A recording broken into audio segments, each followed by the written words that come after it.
Hi, I'm Rigger. This is Your Right, and today we're balancing the books and swords. Before that though, be sure to like the video if you like it, share anything else you would like, let me know your thoughts in the comments down below, and subscribe if you want to see more. Now, today we're talking balance. RWBY isn't a fighting game or something. The balancing of the books isn't always necessary for every character, but for one story element that needs to be considered, and that is the power of the relics. It really seems that sooner rather than later we're gonna come up against another one. Be it the coming volume or the one after, it seems very likely we'll be soon confronting the meanest blade on the planet. It gets mentioned a lot online, but the actual details are basically non-existent. The Sword of Destruction. People really talk about this thing like we know what it does. You'd think it'd be simple. It does what it says on the tin. It destroys. Okay, but how?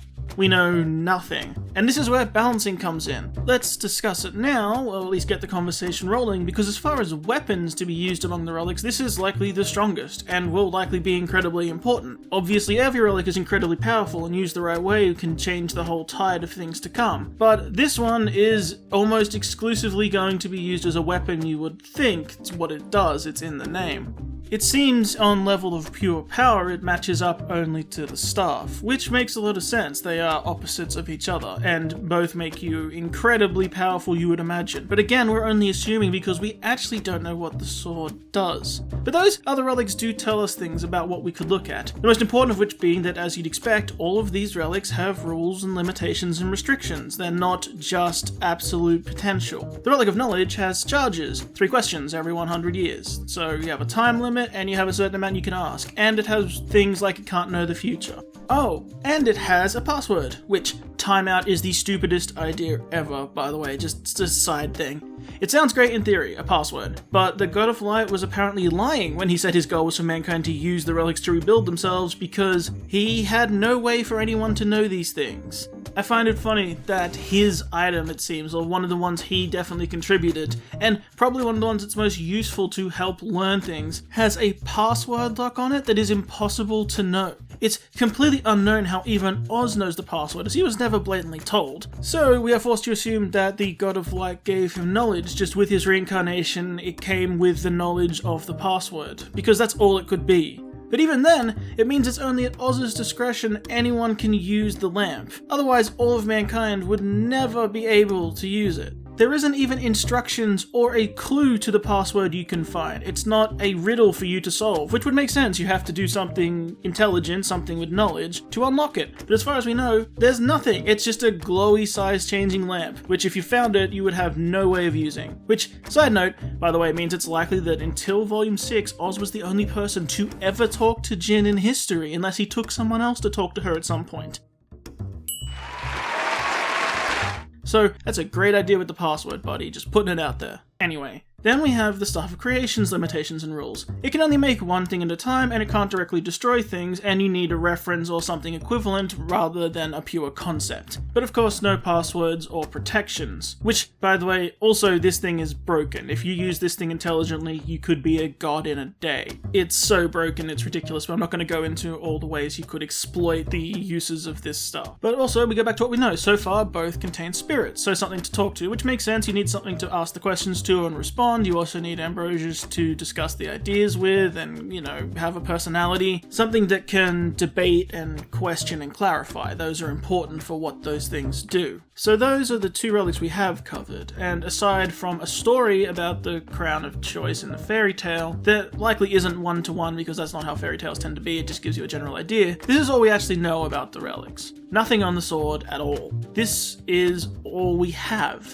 and that it looks like this. Which I even had to composite this image. I had to take 2 different shots of it and put them together because it doesn't even appear in profile completely in one screen. So yeah, it's pretty mysterious. But now we need to talk about it, and what the possible rules are and what it could possibly do, because all of that could dramatically change how the story goes. So, starting at the beginning, what does it do? Okay, it destroys, but it destroys what? Perhaps it only destroys objects, like a building or a wall. You could say that clearly it's from the God of Darkness' side of contributions and is the opposite to creation. so maybe he can only destroy things that have been created. That way it works as a counter to the concept that his brother loves, and is a counter to the staff itself. The staff cannot destroy, only create, and the destruction is there to undo creation, and therefore can only undo things and destroy things that have been created. That would limit its use a lot more, but it'd be very interesting and a different idea that perhaps no one had considered, and I think that's very interesting. It would put a hefty reduction on the power of the thing perhaps, but also it means you couldn't use it to just blatantly win. Since they're a gift to mankind, I think that's quite a cool idea to take, that only things mankind has made can be destroyed, and that doesn't count life. I mean, it could say that two people come together and that makes a person, but I think they mean actively create as a person. So if I build a house, I can destroy the house, but if there's a tree, I can't destroy the tree, if that makes sense, because one is made by people. But just an idea, I don't think it is that, but I hadn't seen anyone mention it, so there you go. It would also mean you'd have to get very creative with how you used it, but it still could be very effective. But also, he is said to hate life too, the god of darkness, so yeah, probably it can kill too. Okay, so how does it kill? Do you perhaps summon the spirit inside, as neither of the other two relics are used as tools? The staff doesn't need to be used as a staff, and the lamp doesn't need to be used as a lamp, and it's quite a poor lamp since it pulsates. So are we to assume the sword doesn't have to be used as a sword? That way you just summon the spirit inside and you say, I want you to destroy this person, and they just get death noted? Thanos? Maybe? If that is the case, then what are the limits to that? Could you kill everyone on Remnant? It would just take a while because you'd have to do it one at a time. It could only destroy one thing at a time, perhaps. Is it exactly Death Note? Do you need to know their name and what they look like? Do you need those rules in place for what you destroy? Does it also have charges? Can you only destroy 3 things every 100 years? And if so, how are those charges equal and what are the limits? By which I mean, is killing one person with one charge equal to destroying a building with another charge when that building collapsing might kill the 50 people in it? It's naturally pretty open-ended because destruction is much simpler than creation. You don't have to know things to destroy things. Or perhaps do you? Is that a rule? You have to understand the thing you're trying to destroy, know exactly what it's made of, and therefore you can take it apart, so you need to be up on your engineering or science. The possibilities are somewhat endless, and pretty much more than any of the others, the rules for this thing and what it's capable of will really influence the entire story forevermore once it's out of the vault. You'd like to assume there's some rules, perhaps just like Ambrosius, it can't move into concepts, that would be good.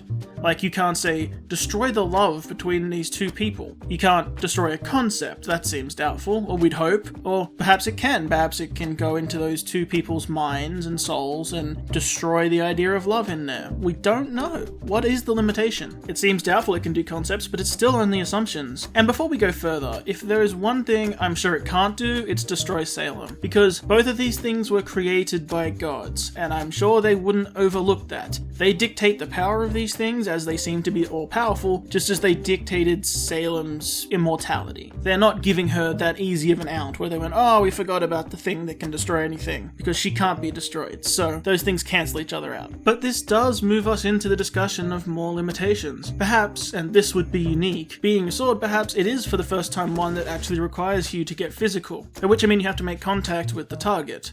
It puts a lot more weight on what you do. You can't just remotely say destroy this building, you actually have to walk up to the building and destroy it. You have to think about what you're doing and you have to make it to where you want to go. That is kind of interesting. It at least puts the weight in your hands then. You have to deal with your decision since it is such a big decision to destroy something or someone. And you could actually get a fight out of it because you have to block the sword every time because if it even touches you, you die. As far as a requirement, that's kinda good. And you could even take it past that. I actually have a suggestion if that were the case to make it much more complicated and much more serious. My suggestion is you actually have to declare an attack. You summon the spirit and you tell the spirit, I intend to destroy this thing. And then, after that's charged, you then touch the sword to that thing and it will be destroyed. It stops the remote mass murder option. So, I will kill Tyrion. And then the sword says, okay, we're charged to kill Tyrion. You walk up to Tyrion, and if you can touch Tyrion with the sword, he dies. But if you haven't charged it, it just is a sword, it's just an object. You have to declare what you're going to destroy before you do it. Declare an intent. That'd be very interesting. Now, if you wanted to make that stipulation even more evil, you take it one step further and say that the sword can only have one target at a time until it's resolved. Meaning, you declare a target and it's locked. So, I declare that I intend to destroy Haven Academy. And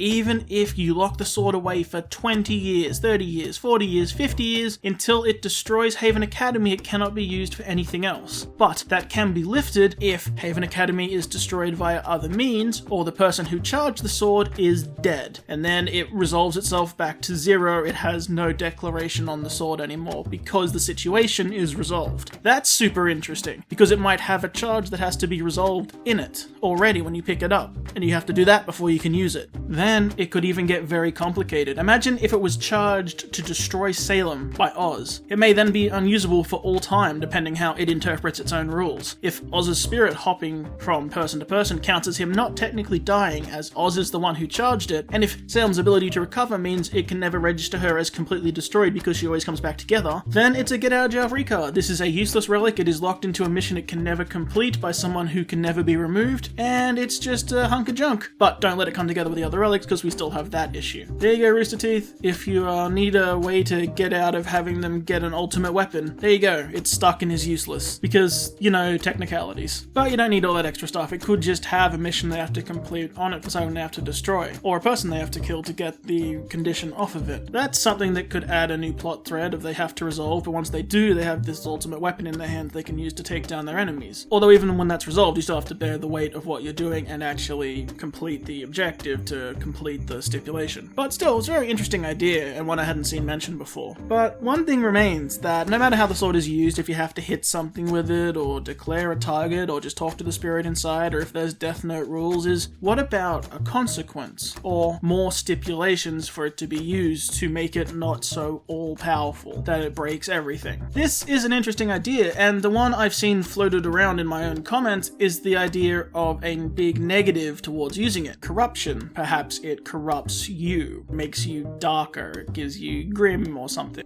But to me, this goes against the idea of the relics. Despite it being destruction, these tools were created with the intent humanity would use them to better itself on all fronts, and one of the gods endorses the value of destruction. It's what they like. But that doesn't mean they would punish you for using it. They want you to learn from it and learn its importance. So it seems to be counterintuitive to what the gods want to achieve, because remember, God of Darkness is not just evil. That's a misinterpretation. Because the lesson isn't that destruction is wrong. It is one of the gifts to mankind, the ability to destroy things as they choose. But learning how to use it might be closer to the mark of what they want you to achieve by using the relic. So if we're doing consequences, corruption might be a little off. But I suggest instead we do RWBY's favorite thing and we pull from other anime. We've already mentioned Death Note, so now let's move on to Full Metal Alchemist. I propose equivalent exchange. Now this, I think, is a very good one, and a reason to talk with the spirit inside and not just have it be a sword that destroys things.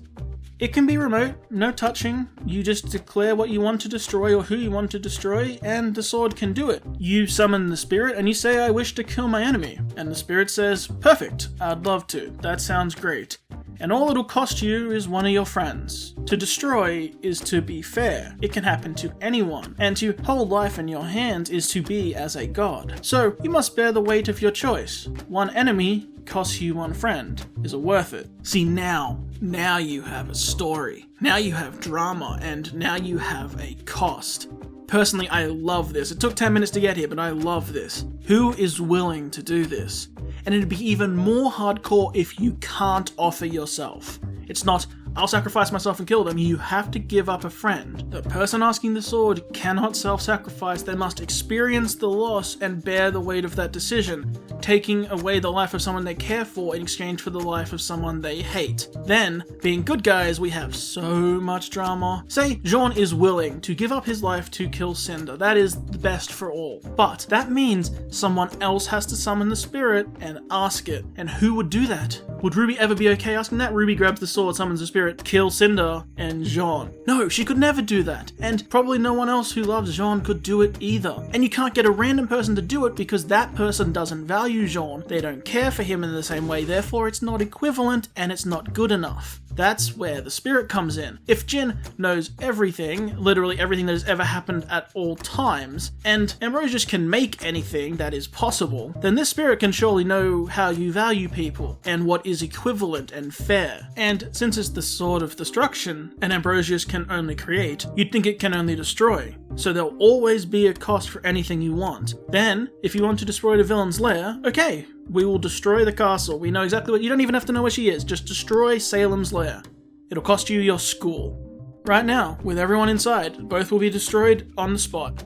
Do you say yes? The ideas are endless. And then it makes it very interesting. Let's say Salem gets her hands on it. She can't kill the heroes because she may hate them, but who does she love? Perhaps in some deep part of her brain she loves Oz, but she doesn't love Oscar, so destroying the body of Oscar is not equivalent. Oz would still live, meaning it would now be useless in her hands. Isn't that an interesting technicality? I think it's pretty brilliant. It's less usable, for sure, but it's way more interesting, and every decision therefore is huge. But then perhaps you can get creative. You can destroy the ground under some enemies, because what's being destroyed needs to be equivalent, so you only cost equal area of ground in some way you value. Like outside your house, some ground just gets destroyed. That's not too bad, you can deal with that, and you got out of it more than you put in. Because again, technicalities. If done right, you can get a lot out of ideas like that. It's just a thought. And if you can't tell, this is my favorite idea in this video. Like, you could allow self-sacrifice too, we can just allow that, I was just pushing it even further. It's still certainly okay if that is a thing you can do, because it still puts the heroes in a hard spot. They have to sacrifice themselves to kill, and Salem isn't on that menu because she can't be killed. So even if Jean would destroy himself to kill Cinder, it doesn't stop Salem, and he still has to go through with that if he actually would do it. You could just simplify it down to equivalent exchange, it just takes a life for a life. But imagine finding out, let's say, Oz had done that. In the past, at some point, to destroy a terrifying enemy and minion of Salem, he had sacrificed one of his allies.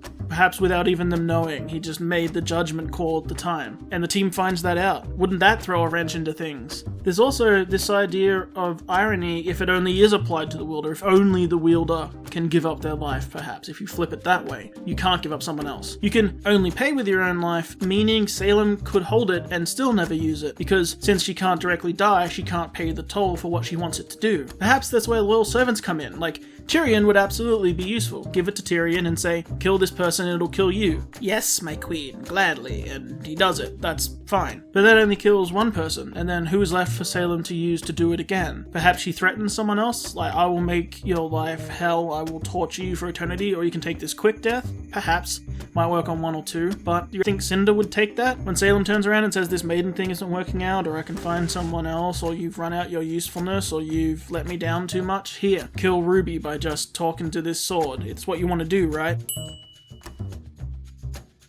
What happens then? It would cause Cinder to run or turn on Salem, perhaps? You could do a lot with it. It's pretty interesting as a concept. And there is, of course, the lovely and pretty easy idea that if you look at the sword, if you have this kind of consequence on it, it makes it literally and metaphorically a double-edged sword. It cuts both ways. And conceptually, that's just pretty nice and hard to pass up. Again, you could lessen it. Perhaps it just requires some kind of sacrifice of equivalence to you, so it might take money or sacrificed animals or other things of value that you give up to it, but that's a lot less dramatic and much more generic, so But if it's consequence-free, which isn't out of the question, its rules would have to be very strict. But we've done a number of charges before, that would be boring to do again. You know, the only one thing at a time doesn't apply to destroying things, so we can't do that one again, and you'd hope for something new and unique for each relic, hopefully. The idea that one thing at a time means you destroy something, and if you destroy something else, the original thing you destroyed comes back, doesn't make any sense at all and goes against the original idea of the power and what you're supposed to learn from the relic and its concept, so that's not a thing. We've gone over how near impossible it would be to weight each charge fairly if you could only have a certain number of charges. That's why a consequence does seem more likely here, a toll to be paid, but you can get a lot out of that if you do it correctly. Other requirements could be less exciting, like knowing the details of something like we mentioned before you can destroy it, but again, we've been there, done that. I could sit here and continue listing all the options under the sun, but I've given a few here that I think are pretty interesting, and no doubt, no matter how many I listed, you could still think of something I didn't. The ideas are infinite. But rather than that, I thought I'd just get the discussion started. I've listed my favourite ideas and why I think others like the corrupting ones don't seem like they would add up to me, and why some of the failsafes we have already on the other relics don't seem to apply, at least in my mind. There's a decent chance we revisit this in the future, but I just thought I'd get it started. But for now, that's about it. Remember,